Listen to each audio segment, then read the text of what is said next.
The dollar is toast. This is very bad news. It really is. And the consequences are that we've got a declining economy, which I think will go into a real slump, a major slump, with interest rates rising at the same time, inflation, which is the misnomer, actually, really what it is collapsing the purchasing power of the dollar, soaring.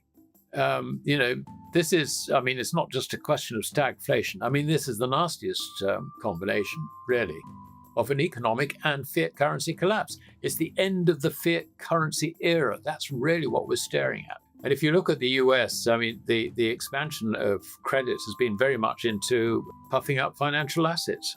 This is a bubble. Bubbles inevitably burst. And the fallout from that, this time, instead of having a currency actually tied to gold on a gold standard, this time it'll take the currency down with it. Because what is currency? Currency is credit.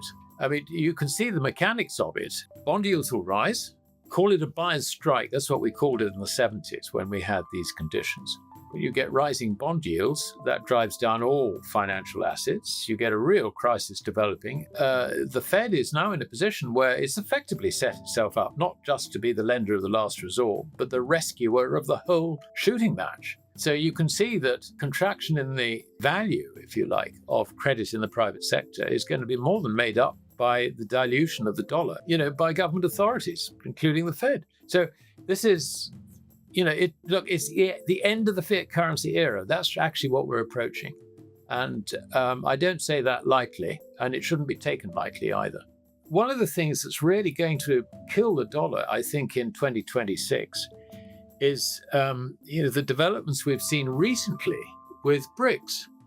It's fascinating.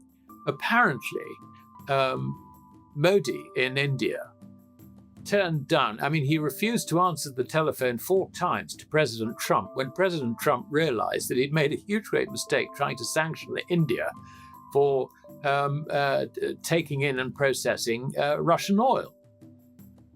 This was the art of the deal. But the art of the deal really depends on your interlocutor actually talking to you.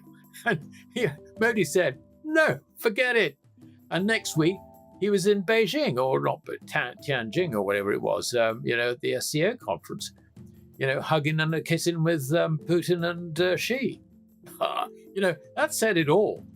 These are the 2 most populous nations, India and China, 2.8 billion people out of a total population on the planet of about 7.5 billion.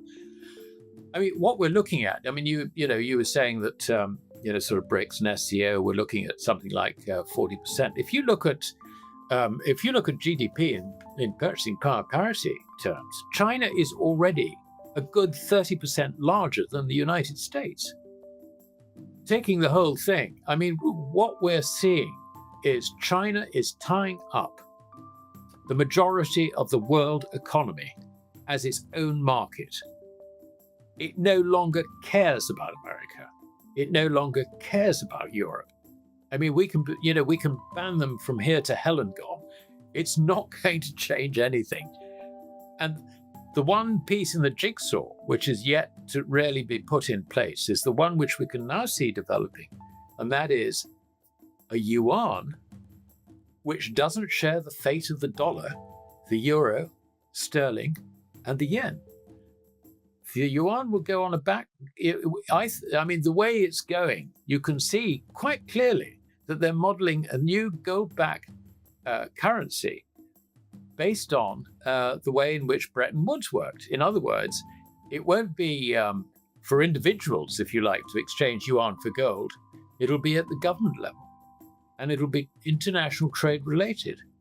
Exactly what we had under the Bretton Woods system. This is Bretton Woods Mark II. You can see it. It's there. Now, what does that do to the dollar? It kills it.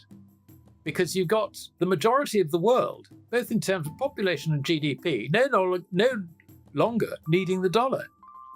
And so, you've got $40 trillion of financial assets. You have got, according to the Bank of International Settlements, a further 80 trillion tied up, if you like, as part of the foreign exchange markets. On top of that, you've got the euro-dollar market, in other words, offshore dollars, which are a further 10 trillion. So you've got what? About $130 trillion seeking a home. Where does it go? It goes back to America, doesn't it? It gets sold. It's redundant. That's going to collapse the dollar. You collapse the dollar, what do you do to us? You collapse us as well. And the Eurozone, God bless them.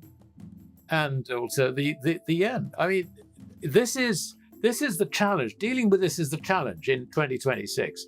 And markets are blissfully unaware of it. I mean, we're still, momentum chasing Nvidia and Bitcoin and all the rest of it. I mean, it's crazy. People are asleep.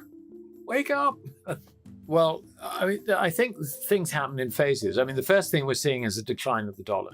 And that will have the knock-on effect on all the fiat currencies, because really what we're looking at is the end of the fiat currency system. I think, sorry, excuse me. I think that Europe is in great risk of falling apart. The Brussels administration is a joke, and it hasn't really got control over anything. I mean, not democratic control. So long as Brussels exists, it is divisive, I think, between nations rather than cohesive, which it's meant to be. You can already see that there are some factions which look more likely to survive than others. And I would say that Italy, under Meloni's that is a recovering well. And she's also got the common sense to realize that you've got to have people with wealth around you rather than chasing them away. I mean, you get the head of Goldman Sachs Europe moving to Milan, for goodness sake. I mean, that was a huge signal, I think. And also Hungary and some of the Balkans, etc. So I think there's, there is a sort of, if you like, a left-right, a sort of welfare state is history part, and welfare state, we're going to continue on down that road because we're communists after all, like France, Spain now. Germany is difficult. Germany is a mess, a huge, great mess. You've got the politics of, anti-Russian politics and all the rest of it. And I think that's probably going to go to an extent, but I think Europe's sort of dividing into those sort of two camps, and I think it'll just break apart the whole thing. The euro itself is, it's like a camel, put together by a committee. It won't survive. Of that, I'm absolutely sure. Well, yeah, but I mean, on its own, what would happen is that they would restructure it, if you like, to try and keep the thing going together. But I think the thing that will kill it is currency. The currency is, it's a fiat currency. Okay, we know that the central banks, France, Germany, Italy, are three of the biggest holders of gold in central banks. But they haven't got the situation where they could go back onto a gold standard because their deficits, their budget deficits, are absolutely enormous. They're out of control, and there is no political will to control them.